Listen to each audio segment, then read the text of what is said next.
Okie dokie. Hello, everybody. And welcome to Chattable, Hollywood stories, insights, and overshares brought to you by the team at Actors Comedy Studio. I am Gunnar Rohrbacher. You can find me in all places, Twitter, Facebook, and Instagram at Gunnar the Comedy Coach. I'm the founder and co-owner of Actors Comedy Studio. Today we have the fabulous and talented Miss Tiffany Berube helping us on the back end with production.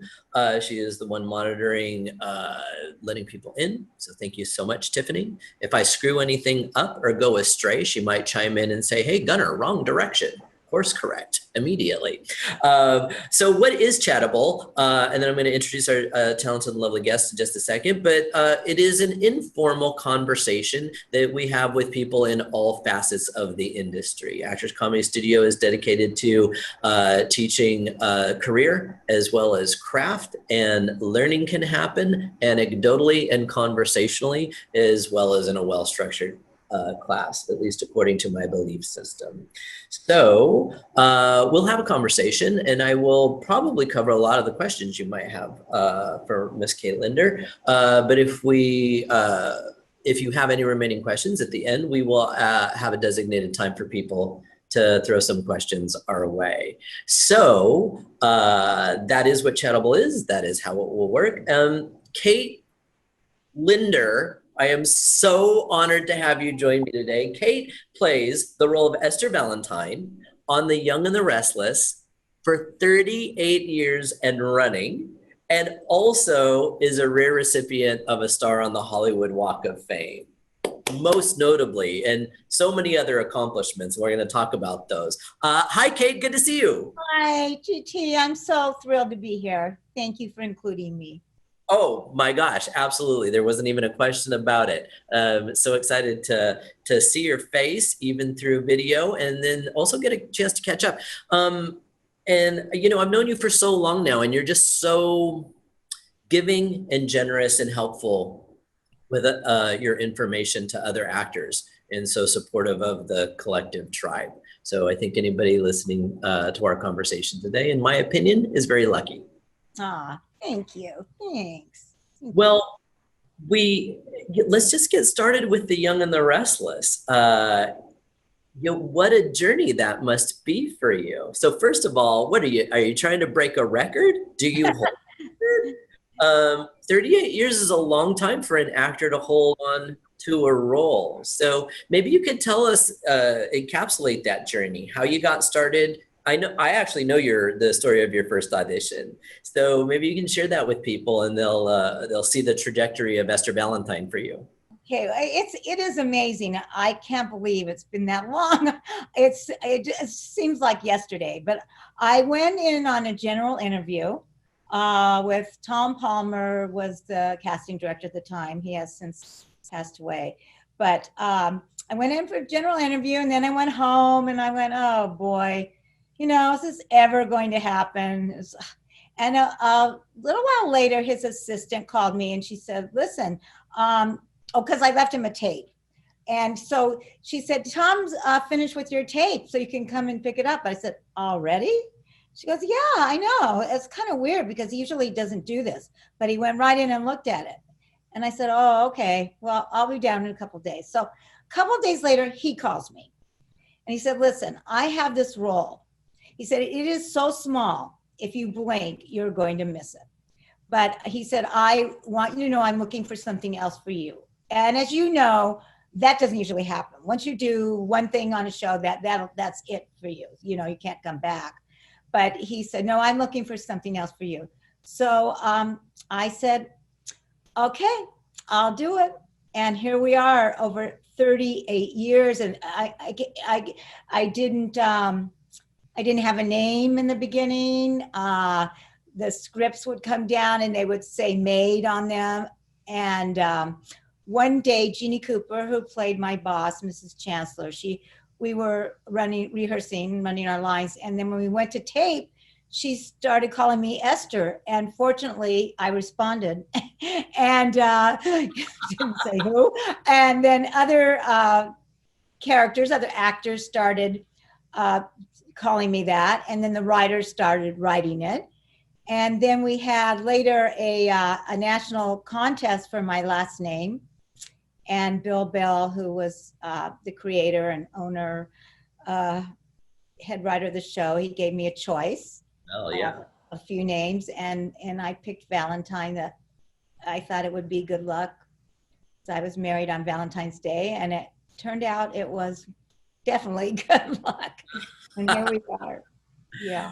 Wow. I mean, what a story. So Jeannie Cooper actually organically, while you were performing, said Esther, and it wasn't in the script yet? Was not in the script. No, I didn't have a name. They would always say maid on the scripts. I don't know if I knew that part of the story, because that's kind of amazing too. Because so in the moment she was just like, well, I want to talk to her like I know her. Right. And not only that, Esther was my grandmother's name. So it's just wild, because that's not that common of a name. Well, I know what she meant to you. She's no longer with us either, but what an incredible force she was playing Kay Chancellor all those years. I grew up watching Young and the Restless, as you know. I watched it with my grandma, so I'm a big fan. Well, that makes me really happy when people come up to me and they'll be holding a baby in their arms and they go, "Oh my gosh, I've been watching you since I was her age," and I'm going, "Ay, ay, ay, ay, ay." But no, it's a good thing. It's all really good. It's good when it makes people feel good, and look, I like a good story, and soap operas are driven by story. So let me ask you this: is especially, I think, really, and you can correct me if I'm wrong about any of that, but in the 80s in particularly, and then into the 90s, soaps really, I think, had their heyday. There was many on all three of the broadcast networks. And then over the years, they started to dwindle. But Young and the Restless has survived, and survived well, I think, thrived. So why do you think Young and the Restless still remains when others went away? Well, it's the number one show, and there are several reasons. Number one, I think it's because we really don't have a revolving door there. When a viewer tunes in and they expect to see a certain character and see that person playing them, they're going to. So if they want to see Esther, then they, and there I am, 38 years later. Also, we have incredible writers, and they deal with real life situations, and it's not like crazy things like Martians flying in or whatever. So I think that's also a reason. Also, I mean, this is just my personal opinion. I really feel that now soaps are having a resurgence because of what's going on, and people, who needs reality? I mean, I don't know about you, but I am so sick of it. I'm living this. I don't want to see it. I don't want to see any of it. I'd like to just tune out for a while and see something else. And I think, and I love the fact that our show is not, at least as of now, they are not dealing with what's going on in the pandemic and that COVID, and that makes me happy, because people want to see what they were showing. When we ran out of episodes, they were showing old episodes, classic episodes, which was great. I mean, I couldn't believe it. I could tune in and see myself 30 years ago. Oh my God. But they were showing these episodes, and now we've just picked up where we left off. And I think that's because we're back at work, and I think that's really, really good. Well, you make a really good point, and just thinking it through, I'd probably have to agree with you, because what took the place of some of the other soaps would be like daytime talk shows, etc. And while those do provide fun and entertainment, they don't provide escapism, especially even if it's a host you like. You still see them not having a live studio audience anymore. So even if you enjoy that show, you're still not escaping. You're dealing with the reality that, oh, we're living through a pandemic. People can't gather. There's no live studio audience. But if you watch a soap opera, you can go, just tell me a story, take me away Right. for a little bit. So that is, I think, an interesting point. Oh, what was my follow-up to that? What is it? Well, I do want to know what it is like working on set during this particular time, but I also, as a precursor to the question, I think it's noteworthy. Not everybody necessarily knows that soap actors were the first actors, among the first actors really in the world, back to work during the pandemic. Right. Am I right about that? Right. We were for actually Bold and Beautiful was the very first one. There are kind of our sister show. It's the Yeah. Bell family, and then we were next, and then I believe General Hospital. Well, they're back on now, so they were after us. Days of Our Lives has a really interesting thing they've been doing because they are so far ahead. Uh, they were months and months ahead, taped ahead. So they've been showing, They had stuff in the yeah, bank. right. And I'm Okay. not sure if they're back yet or not. They might just be coming back now. So how did you feel when you got the call that you were going to go? First of all, how long were you paused? Well, let's see. My last day at work was March 12th. Oh, And I came, and then everything shut down. And then I came back, well, I guess it's so the end of July or August or beginning of August, something like that. So it's been like, quite a bit of time, 5 months, so it was, 6 months. Yeah, yeah. so the two-part question is, how did you feel when you got the call that it was time to go back? And then what was it like when you went back? Well, our show, they've been really great. Our producers have been keeping in touch with us. Our exec producer, Tony, he's fabulous. He would send out these little, not little, sometimes long emails, of what was going on or what he was watching, on Netflix or something, or what he found something good. He would just be checking in with all of us and saying, hang in there. Basically, we're trying to figure it all out. And then when it was time, I knew that it would be okay because number one, they were following all the protocols that had been set up by the unions. And there's this white paper, it's called the white paper, and they had to follow all the protocols. So I was nervous going back, not so much that I wouldn't be safe. I really felt that I was going to be safe and they were going to keep me safe. But I was nervous about working, and it was like just the first day. And actually, I'm still nervous. I'm working on Friday, and I'm because it's so different. Number one, you have your masks on the entire time until until you go to tape. So the blocking, rehearsing, and of course, you're not allowed to be near anyone. We would always run lines before in, one of our rooms. You can't do that anymore. So they set up tables and stuff outside so we can go there and run lines. But and then the way it's blocked, you might be having I had this really, amazing scene with my daughter, and it was really a whole thing where, of course my intention, and not only that, but my impulse is to hug her. That's what I would have done, whether it was written or not, I would have, but now I can't. And so it's just the whole thing. And I'm always so worried. I'm always glad to see when the show airs and go, phew, it looks okay. Cause it's stressful. It really is for me. Being creative and the director with camera angles in terms of keeping you further apart and shooting it like you're closer, things like that?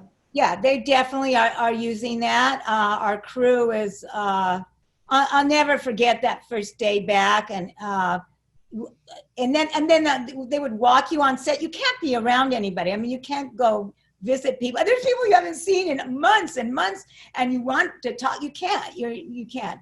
But just walking on set, and they let the crew know, okay, actors are coming on.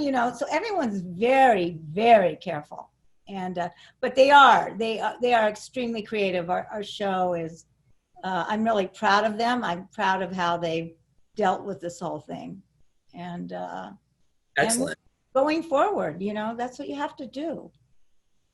Yeah, and with every week that goes by, I feel like the industry is taking more and more steps to reopen. And so, you probably would, or not even thinking this way, but kind of thanks on behalf of the broader industry for getting the party started again, because the soaps were really at the forefront. Well, actually, there's a film I was in the middle of shooting it actually, and that stopped, and I have one more day left. So, I'm hoping that, gosh, I hope it comes back. But then there's all kinds of things happening. That I was supposed to have an audition the other day, and then it's shooting in Canada, and then they changed the shootings. You have to quarantine there for 14 days, and then they changed the shootings, the schedule. They moved it up. So then my agent said, "I'm really sorry. Now, after all this, you can't even audition because there was no way for me to quarantine for 14 days." Yeah, yeah. It's a very very unique time we're living through. It definitely is. And I call you GT. Sorry, everyone. I call Gunnar GT. That's my name for him. I think you're amazing too, because you have put all of this together, and I was having a really hard time, in the beginning, and I'm by myself. So the isolation is just horrific. It's not a good thing. And yet you've been offering things like this in your classes and these chattables, so that people can be part of it and learn something. So, I mean, you've been a huge part in all of this as well. And I thank you for it. Oh, well, thank you. That means a lot. It's the spirit of things, you and I are very much agree on this. We are hardworking union folk who believe in the greater good for the whole community. So let's use that as a segue to talk about SAG-AFTRA, because I know, well, really all the unions collaborated on the white paper you mentioned, Right. correct? So if Yeah. anybody's not exactly sure what is meant by that, it's the document of the collective conversation Mhm. that studio heads and union representatives have had to provide clear, consistent guidelines so that when we go back to work, that it's been as safe as possible. And I know SAG-AFTRA in particular has great meaning to you. So I'll just throw it to you. What would you say to people about union membership and joining the union? Well, it's very difficult. I've been on the board. I was on the board of AFTRA for years. And then when SAG-AFTRA, when we merged, I was on the first board of the merged union. It's not easy for everyone there, having as much a hard time as anyone else. There's all kinds of things going on. Don't forget, because because people aren't working, they're not getting the monies in that they need to go forward and to make things good. They've had to let a lot of the staff go, or lay them off for now because people aren't working. It just a trickle down, and of course. But I'll tell you, when I got into the union, it's not easy. It wasn't easy then. I don't know. It just was not. And I was able to get into AFTRA pretty easy, but to get into SAG, oh my gosh. When I got into SAG, we celebrated. I mean, we opened champagne. I mean, that was a big deal. Because you couldn't work. You can't work unless you're in SAG, and you can't get in SAG unless you work. So, it was that whole catch-22 thing. But I'll tell you, with all this, what's going on, I am so grateful to them because they are making sure that we're safe. I mean, I know of people that are doing other projects that are not covered by the union, And they are not following the protocols because no one is telling them that they have to. And so when you go there, are you going to be safe? Are those people tested? I mean, I'm tested. We're tested all the time on the show. Mm-hmm. So, I mean, when you go do this other non-union project, are you safe? Are they going to make sure that someone doesn't have COVID? I mean, there's just so many things. And so I'm grateful to them for that. With the union, when all this started, they were able to. They said, okay, if you can't pay your dues right now, they gave it to you where you didn't have to. You could delay it and all that kind of thing. They have things going on all the time right now as far as different tutorials and different things like how to do EcoCast, how to do, all kinds of things that they're offering as well. So I know people have a lot of problems with them right now. There's a whole thing going on with the insurance because they've had to cut back on that, which is not a good thing. But once again, I'm definitely, not happy about it. But then again, the money's not there because the producers who put money into that fund, they're not working either. The shows are not working. So it's just that whole thing. And we just all have to figure a way out. But I understand, union, and there's some people that aren't for it and they go FICOR and all that kind of thing, because this is you have to belong to the union here if you're going to work on a union show. Whereas other states, you don't have to. So it's a whole different kind of situation. Right. So for example, if you're a local hire in Atlanta, which is a big production hub now, you don't necessarily have to be in a union. And I think also a lot of our younger friends get confused because there are so many non-union commercials now. And newer actors who are getting started have easier access to commercials. And then very often, I think commercial agents will actively encourage actors to then stay out of the union, which of course they have a bias because they're representing you to get a non-union commercial.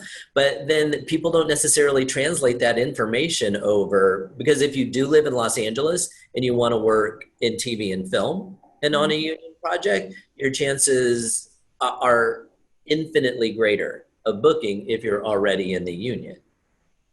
Right. And also you have to go through the facts. I mean, and the money, of course, if you don't have the credits or you don't have the points or whatever it is to be able to join the union, yes, of course, you have to get experience somewhere.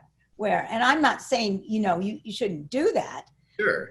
But if you have the opportunity to join the union, and why the agent, wouldn't the agent rather have a union actor that's going to make them, more money than non-union isn't going to pay? And then again, there's all these other things. If something goes wrong on set, who do you call?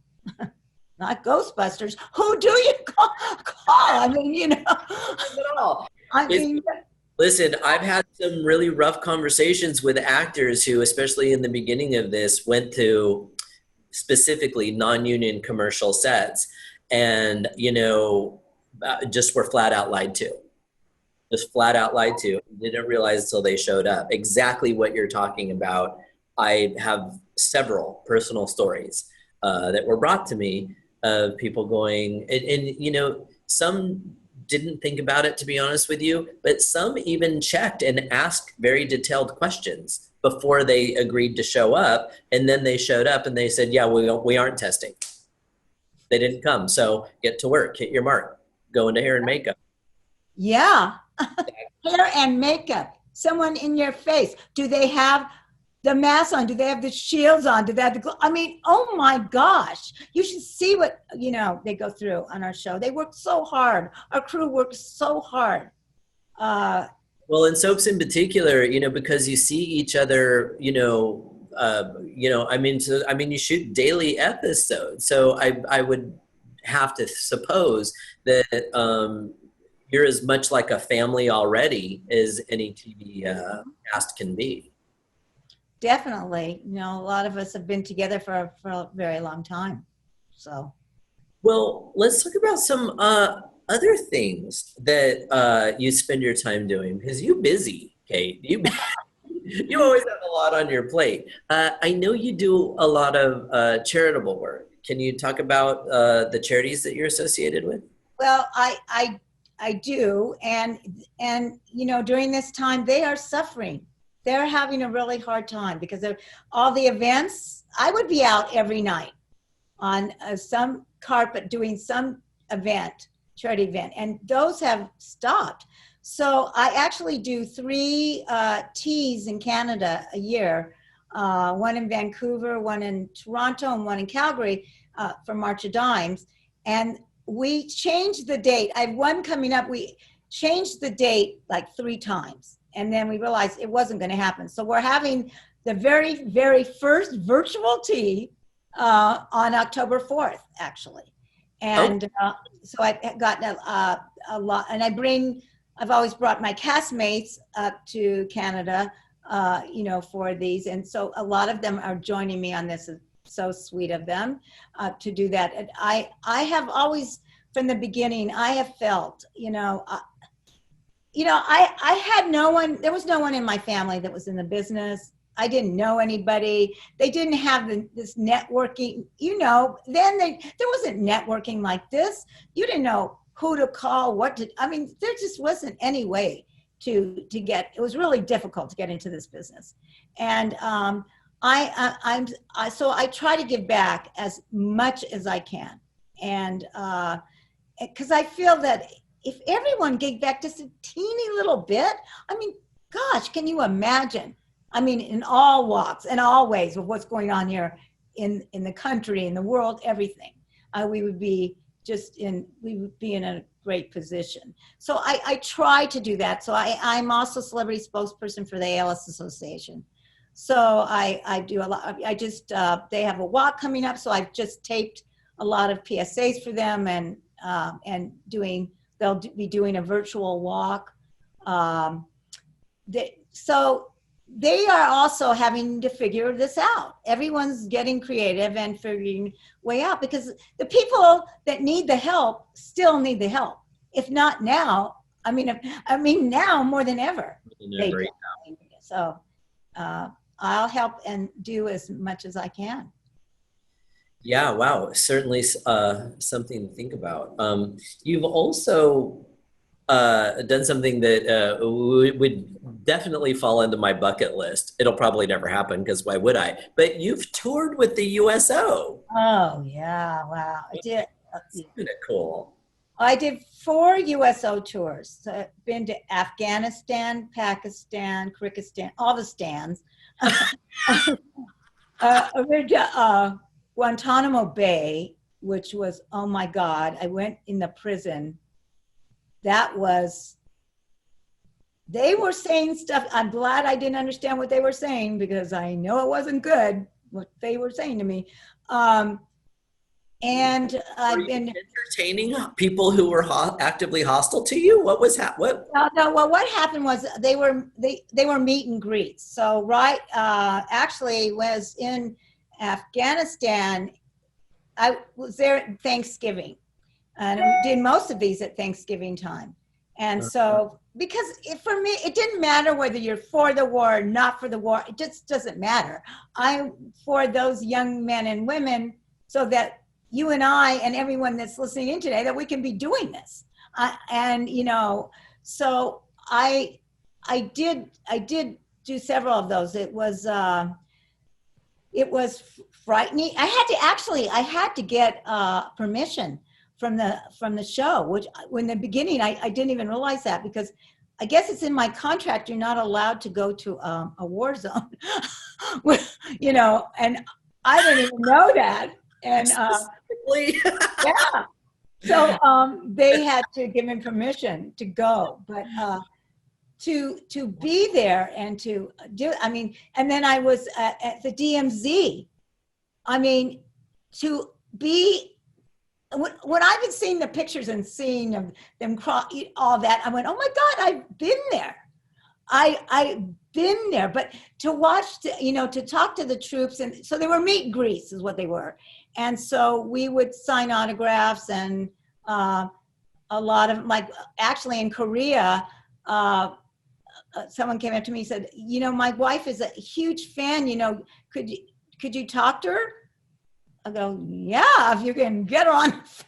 He goes, yeah, I can call her. I go, okay, calls her on the phone, talk to her. And oh my gosh, this is the wildest thing. You're not gonna believe this. This just happened. Someone sent me a note on Instagram and said, I just came across this. I thought you would like it. And he texted me a picture I had signed to him and my card that I hand out. It was an old card. And that was from, Afghanistan. That was from years ago. He said, I was cleaning out garage. I was going through a thing with all my Army stuff, and I came across this. I thought you might like to see it. And thank you for what you did for us that day. I couldn't believe it. I just saw that. That's just a couple of days ago. Wow. I So know. you've really been all over the world. It was like, we would have to go. They would do these combat takeoffs and landings because they would take us from base to base. So we were in these helicopters. So what that means is the helicopter would circle around like that to go up so that missiles couldn't get you. And I'm thinking, oh my God, I'm going to die here. I've lived through so many things. I was in the Grand Prix race in Long Beach. I had to do that. I had to do all this stuff as an actress. I never thought I would have to do. I mean, I lived through that. And now here I'm going to, get killed. But boy, those were experiences. But the best experience was this.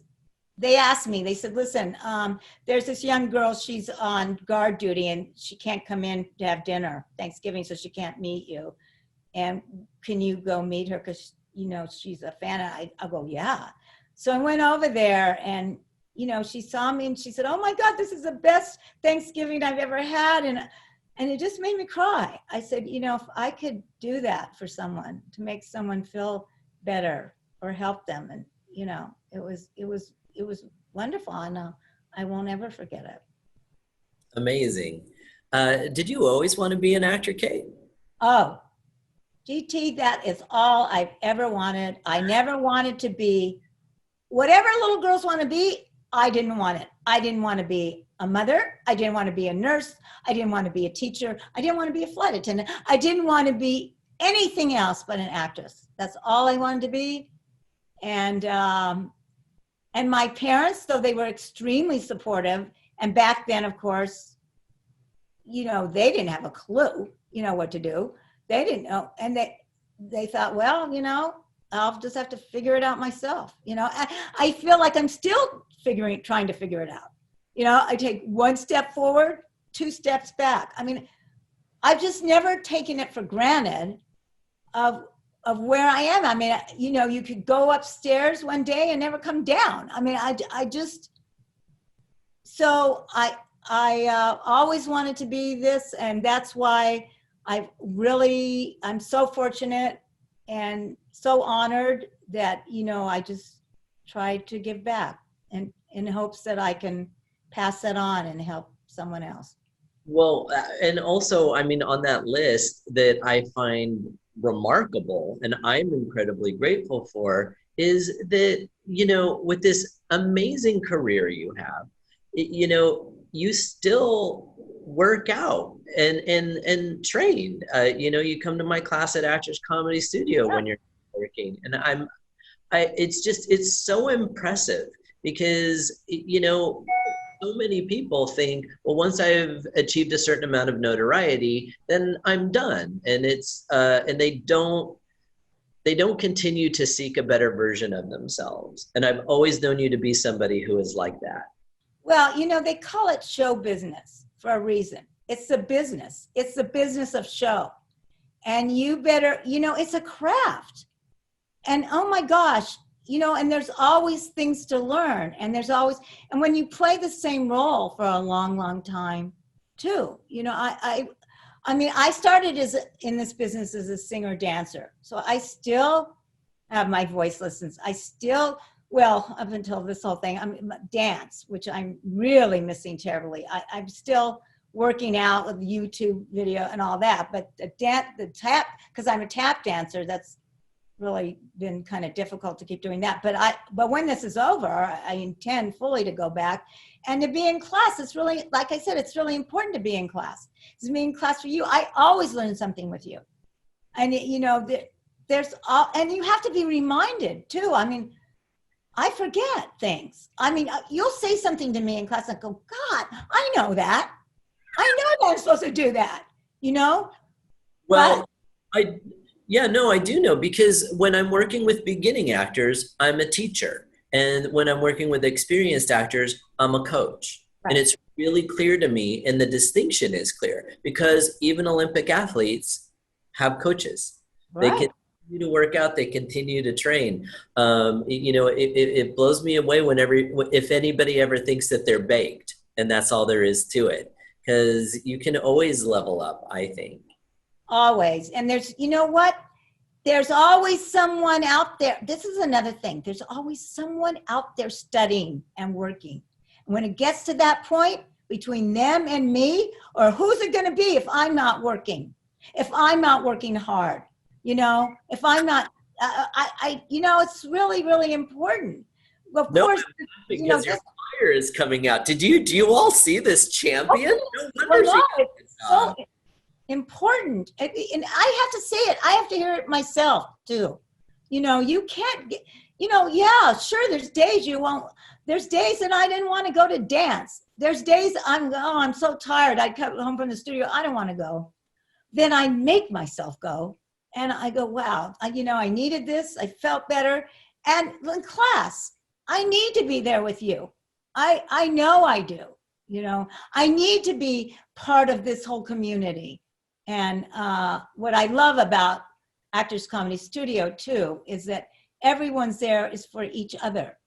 And, you know, even though people want to get ahead, but we're still trying to help each other. And you don't find that in very many places, believe me. Well, it's good.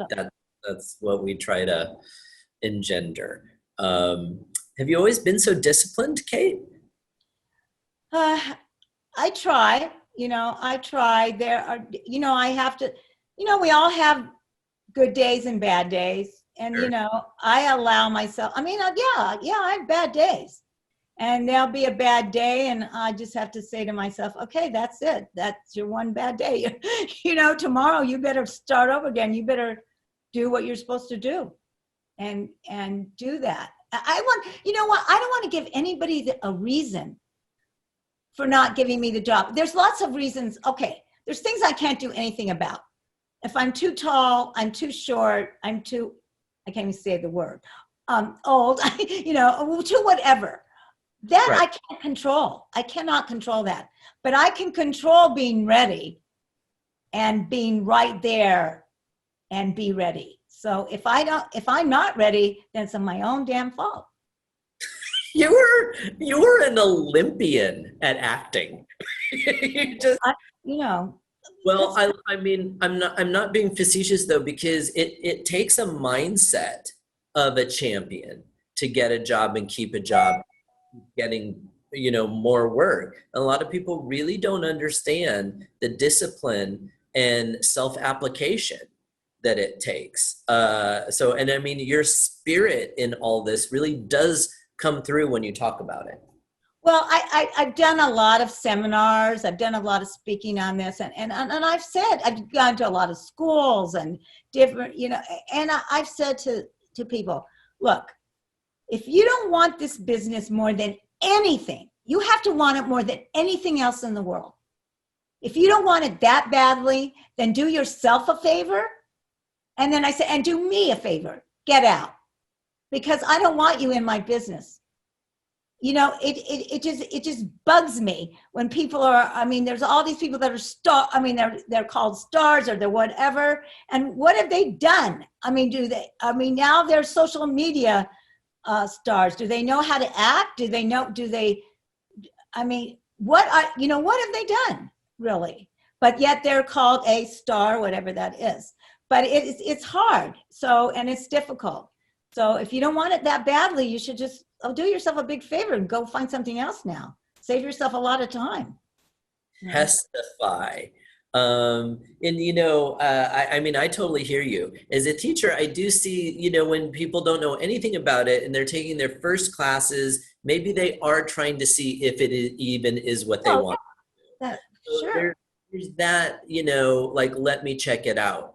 But beyond that, there are too many people that are trying to stake a claim with only a half commitment.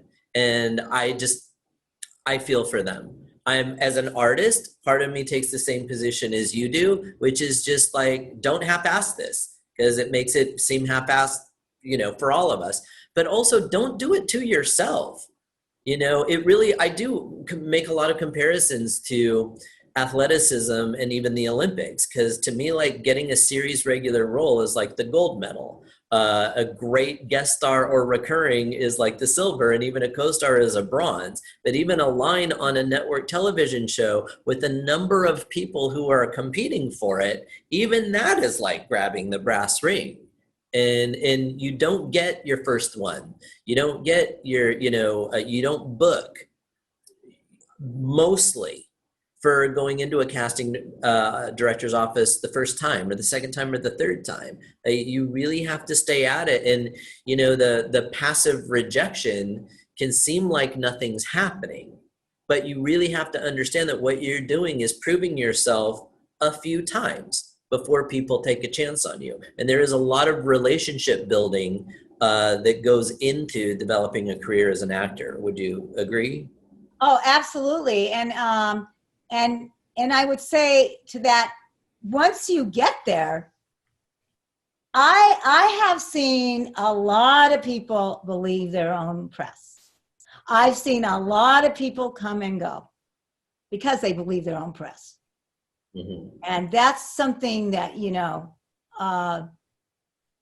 probably is not a really good thing to do. And it does, and as you said, it does take the relationships. And people now are fortunate because they're able to, through all this, to build relationships, whereas, we weren't able to do that. Well, I was going all the way back to the start of our Chattable. If anybody missed it, part of your story about becoming Esther Valentine was when you dropped off your tape, and then 2 days later, she was going back to get her tape because our real tapes were like made of gold, and you would actually need to go get your tape to give it to somebody else for the next time and then get it back from them or have it couriered. It's like, right, you're right. Yeah.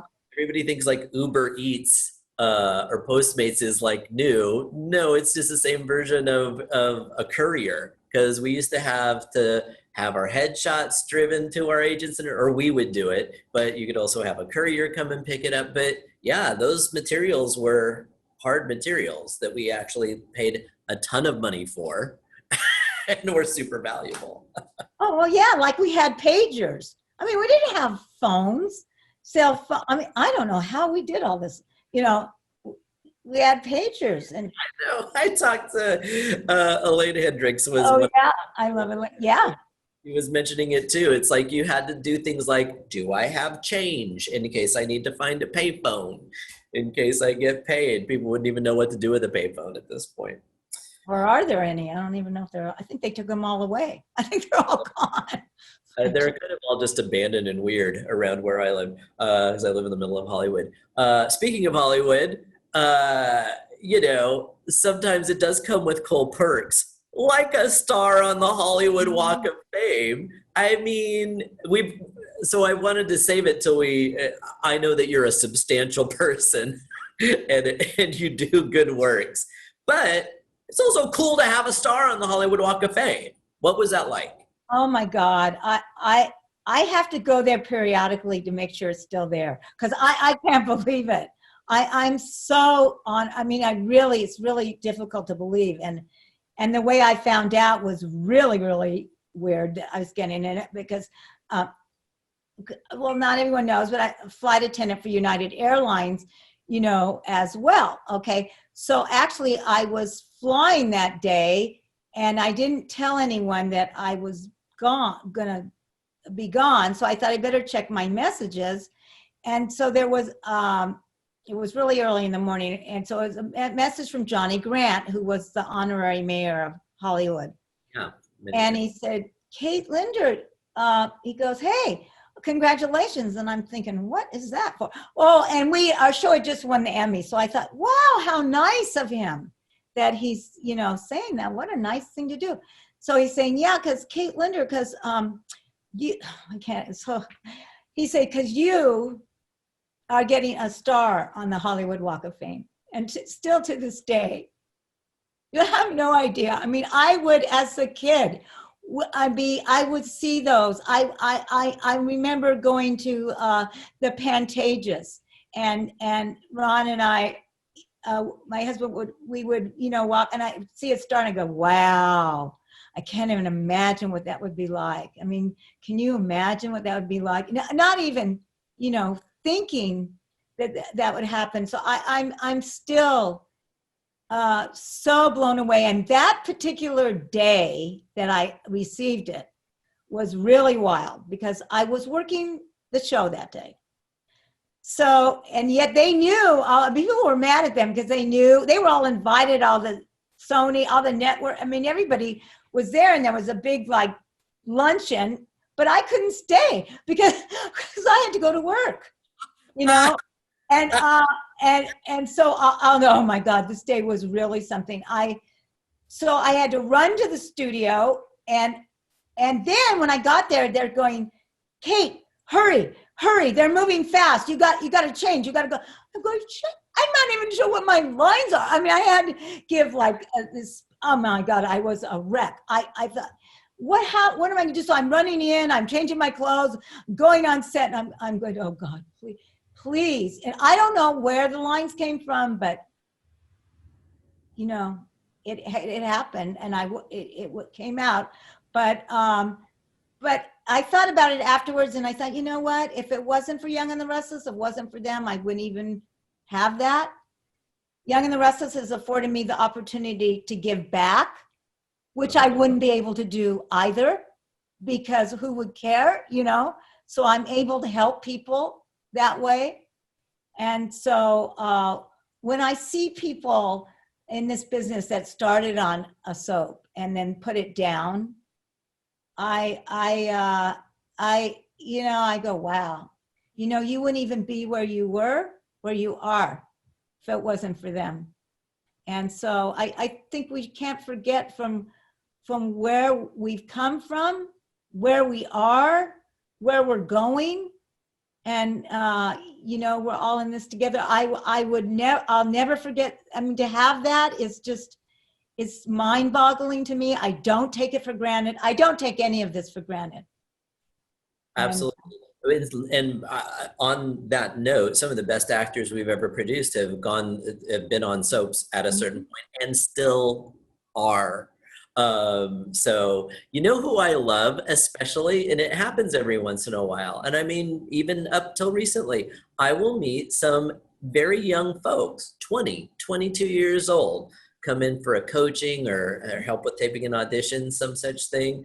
And, I'll just get to talking to them, and they'll say, well, what I really want to do is be on a soap opera. Some people still, some kids still have that dream.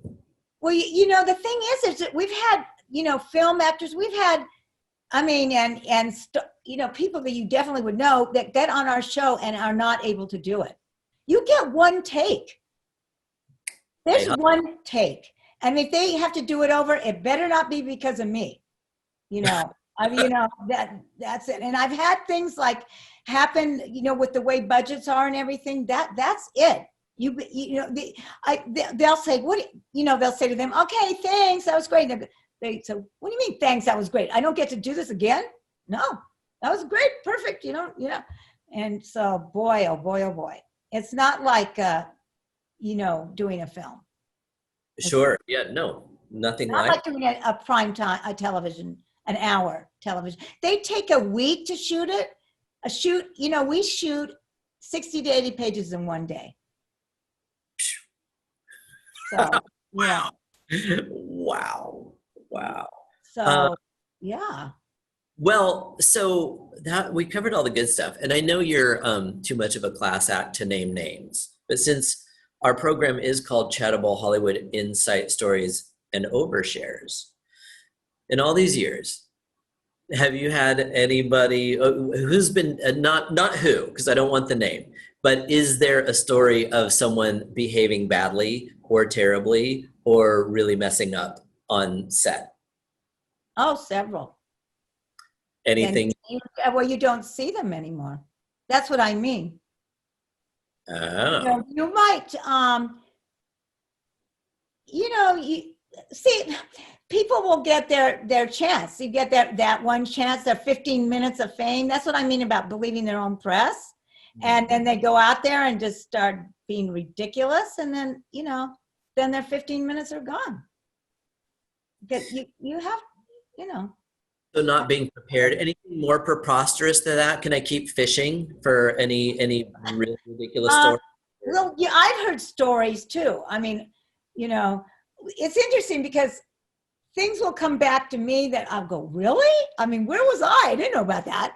You know, I mean, even to this day, I hear stuff. I go, you're kidding. I mean, You were working. You were studying your lines, running it with someone. All you do is work. that really is all I do.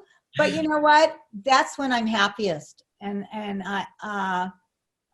I like to work, and so that's especially now for me. I mean, this is when I'm happiest. So that's for me. That's what I do. Your respect for the artistry of the craft and the nuance of the business of it and the way you put it together is so admirable to me. I just love you for who you are. But I also learn from you, by the way, if that's never come up. Because I watch the way you handle yourself. We've gone to events together as well. And every the way you represent yourself to the world is just really inspiring. I could make a whole speech about it, but I want you to know that. I so appreciate that. That means you have no idea how much that means to me. Thank you, GT. It's really nice. Absolutely. You make me proud to be an actor. Yeah, I just wish everybody had the work ethic that you do and the deep respect for yourself being an artist and making that choice for you shamelessly and honoring that other people are making this choice too. And we need us. And it's easy to think acting, you know, we get shrugged off, we get stones thrown at us, you know, but this world needs to laugh, it needs to be entertained, it needs to be distracted, it needs to get lost in story, and everything from soap operas to sitcoms to feature films, all of it is a mirror to who we really are. It helps us understand ourselves better, and it helps us feel better in times of difficulty, I think. I mean, you're absolutely right. And on soaps, you know, in the beginning, I mean, they didn't have comedy. I was the first comic character, and the reason why that happened is kind of interesting because they didn't write it in this. It wasn't written in the script because my boss Bill Bell, he didn't like comedy. I mean, he might have liked it, but not for his show, right? To be Yeah. taken. Right. But I thought, oh God, I got to do something with this. I got to do something with her. Because in the beginning, I knew I was going to be gone. I was going to be gone if I did something that he didn't like it. And I was going to be gone if I didn't do anything. Because how many times can you open the door and say, Mr. So-and-so's here? You know, I mean, you just can't. So I decided, so one day I decided I made her man crazy. So every time anyone came to the door, whether it was the star of our show or the plumber or whoever it was, you know, I just, you know, gaga, or I just do it all with my face because I didn't have any lines. Or I would do, I mean, the things I did then, I don't think you can, I don't know how you can get away with it. I would now, because I did things like in the script it would say, go out. Okay, in the script it said, Esther goes out and gets the mail. So I went out, got the envelope, looked around, no one's looking, held, try to put, no one's looking, put it in my pocket. That wasn't in the script. They didn't refer to it, and I would always do it during blocking. I never, ever, and even now, if I'm going to do something, I never just surprise them with it. Because one day I had it where I was dusting and I sneezed. And so so when we went to tape, they didn't say anything. So I did the same thing. Cut. They go, don't sneeze. Yeah, I said, well, I did it. Well, we thought you really sneezed. That's why we didn't say anything. Oh, okay. Like I was making a choice. I was committed to. Yeah. Oh gosh. Yeah. Hilarious. Well, in a quick we should transition to see if we did for sure have at least a couple of questions maybe on the way. But before I segue to the question section, and I think you might have seen some chattables yourself.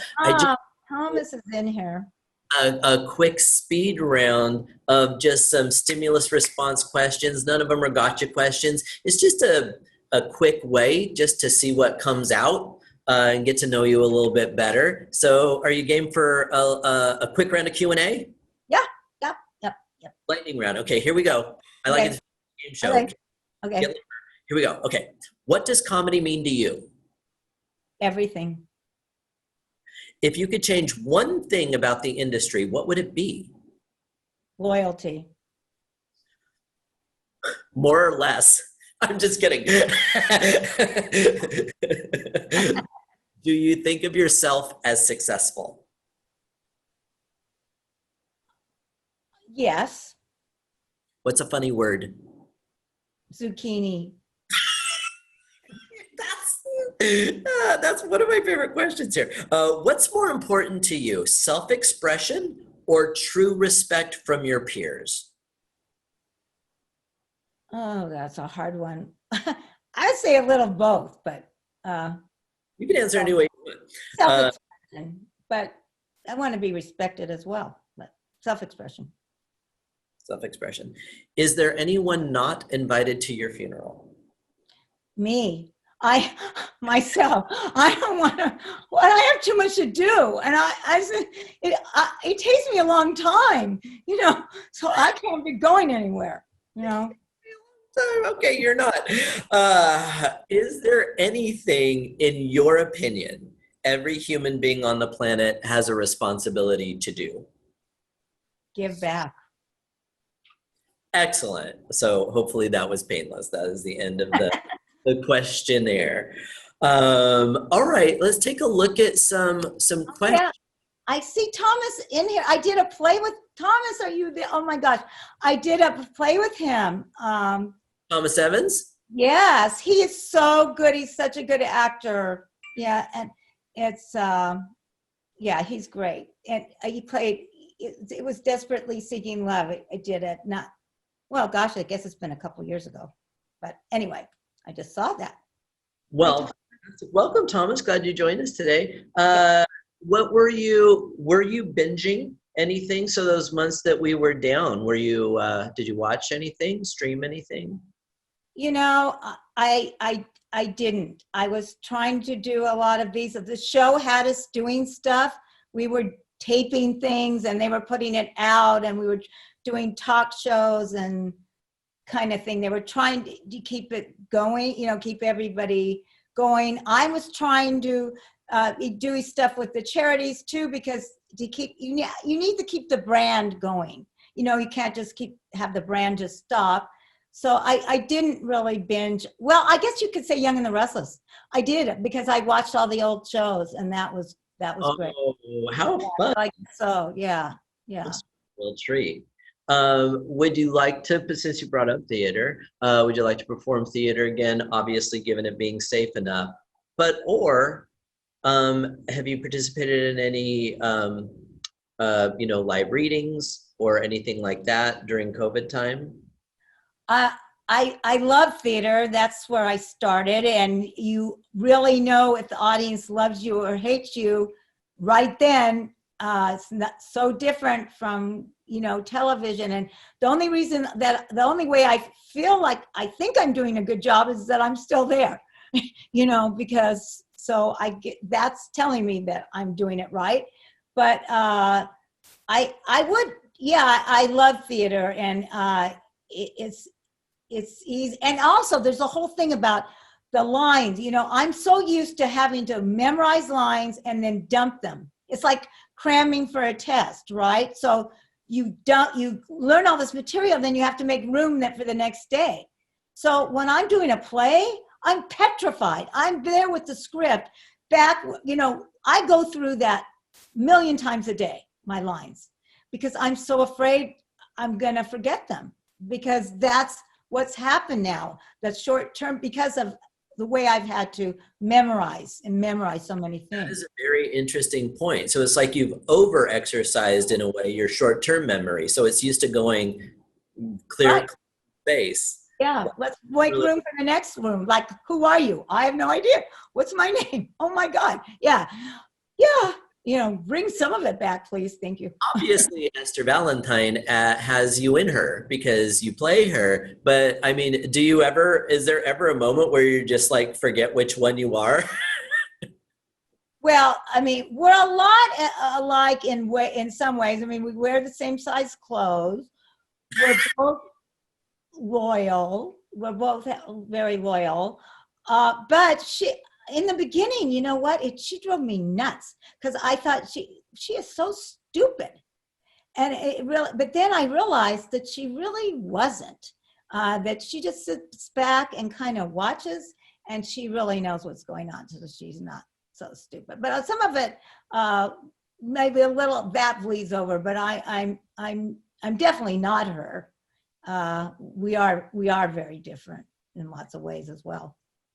Yeah, I think she's definitely more naive than you are on a day-to-day basis. Not dumb, but yeah. Yeah, definitely. Yeah.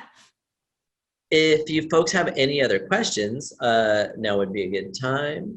All the questions, but I didn't get to see them all. But well, I was reading them, so we went through what was there. Well, let's see. Do I have any other questions for you? What would you say to somebody who is trying to get started with an on-camera, a TV or film career in 2020? COVID aside, I mean, this is going to come and go, so I don't want to put you on the spot on how to handle this. But generally speaking, because you know this business well, and you're in it on a couple different levels because you're also involved in SAG as well as on sets. How do people get started? Well, I think, I think people have, they have great ways to do it now, which, like I said before, we did not. I would definitely get into a class, and you can network, and you can, learn from other people, and people are producing their own things right now. And that's great that they're able to do it. People are writing their own things, direct, and I think the main thing too is that you just have to. If you don't, here's the deal: if you don't do something, if you don't ask the question, the answer is always going to be no. So you better ask the question, ask it again, keep going, keep trying, because someday that answer will be yes. And if you don't try and don't start and you don't go into that class and don't be with those people, then the answer definitely will be no. Whew. So you really do have to create your own path and your own opportunities. I think you definitely do. I think it's difficult. You can't just be sitting waiting for. Hey, I'd still be sitting waiting for people. I got that chance. Actually, that first interview with Tom Palmer came through SAG, because they had this SAG casting committee, and they were giving people a chance. They didn't have. I don't even know if I didn't come through, and I didn't even have an agent then. I don't think. Yeah. So I don't even know if that's still in existence. Well, I think it's just it evolved into different ways of Right. opportunity. I'm Yeah. a fan of the SAG Conservatory, which Right. I Conservatory is very good. Yeah. right, it's under the umbrella, but it's a different division, and that's very helpful to newer actors. I always say, don't complain. I say a couple of things when people talk to me about the cost of joining the union. I'm like, well, what? Here's your homework. Look up how much it costs to join the DGA and the WGA, and then Mhm. come back and stop complaining because it's like $10,000 more.